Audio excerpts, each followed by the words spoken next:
Hey, Luke, just what was kind of the feeling and the energy of kind of going into a first start? What was it sort of like? I thought the energy was definitely there. Like I talked about earlier in the week, just bringing that energy to practice. I thought I did the same thing today, and so did the rest of the team. We were all juiced up and ready to go, and everybody was feeling good. We just kept fighting and left it all out on the field. Dick Cox. Luke, talk about, and I've mentioned this earlier with Nick, there about your 98-yard drive there. That again, everything had gone, a lot of things had gone against you and all. And we know life's not always a Hallmark movie with a happy ending, but just hanging in there and you throwing your first touchdown pass and all in that final drive, actually, the character y'all showed. I think that just shows the type of, like you said, the type of character that we have on this team. Guys never gave up. Guys never stopped fighting. That drive right there just kind of showed it.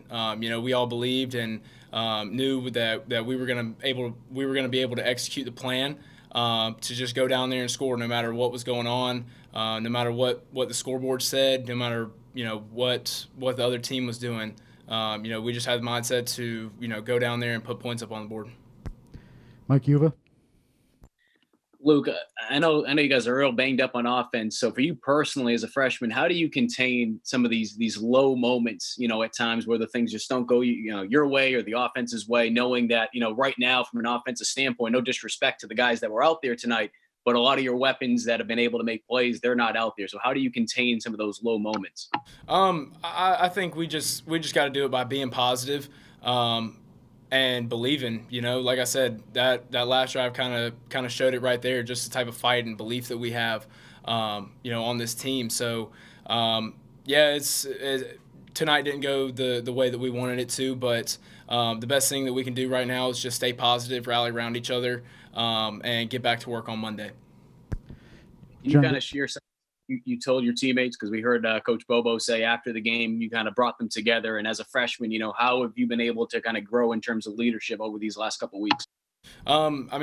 It's definitely been a work in progress. I think I've done a pretty good job of stepping into that leadership role and just kind of being a voice there. And it's worked pretty well. A lot of guys have responded and bringing energy at practice, being positive, regardless of what the circumstance is. A lot of guys are starting to do the same thing, and that's awesome to have those guys around me to help me out as well as a freshman. So again, I got a great group of guys around me, great team, and we're just going to keep fighting. John Del Bianco. Mike's part two was my question. I'm good. Thanks. Phil Kornblut. Yeah. Hey, Luke. Against Missouri, it seemed like when you took off running, you did so with great confidence and you were very decisive. At times tonight, it appeared maybe there was some indecision in your mind about whether to take off running or not. Did you feel that way sometimes, or was that just simply the result of the dominant Georgia defense you were facing? I think that's just credit to the Georgia defense. They came out and played hard and played fast. They were able to contain, sort of that, sort of what we were able to do last week. But regardless, we went out there and did what we had to do to move the ball down the field. I thought we did a really good job of that. John Whittle. Yeah. Georgia's defensive line, front seven in general, had a really good game. What made them so difficult against you guys today? I think they like I said, they were just fast, getting off the ball. They did a lot of stunts, and guys were just getting lost. But I thought the offensive line did a really good job tonight. Credit to those guys. They fought their tails off all night. Didn't give up, and we were still able to move the ball on them when we went up tempo, and that's something we're just going to have to keep working on and just keep getting better at. Ben Brenner. Hey, Luke, two questions. The first was a little on the same vein in this. What do you learn from facing a defense like that, only in your first start? And also just what did Kevin Harris kind of show you with sort of his fight and grit going up against that kind of group? Yeah, I mean, like I said earlier, those guys were fast. They get 11 hats to the ball, and they definitely showed it tonight. So I thought Kevin did a heck of a job tonight. Just getting the yards that he could, and really making explosive plays for us. Same thing with Rashad Amos and Zaquandre White. I mean, those guys came in there and they did their part as well.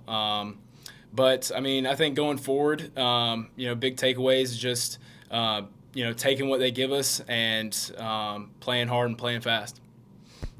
Dick Cox. Talk about the chemistry that you and Nick had tonight, though. He claimed that he didn't think he played well, but statistically, I think he had one of his best games of his career, though. But what were you seeing with him getting open in so many receptions tonight? Yeah, I mean, I think Nick did a great job tonight. Regardless of what he said, but he fought hard too.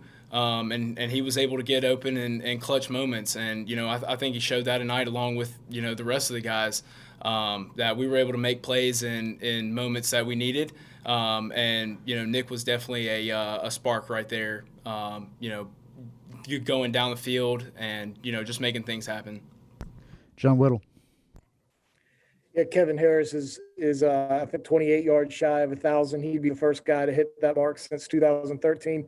How important is that for you guys to see him be able to accomplish that next week? Yeah, I think that'd be awesome. Kevin's definitely a guy that is well deserving of it.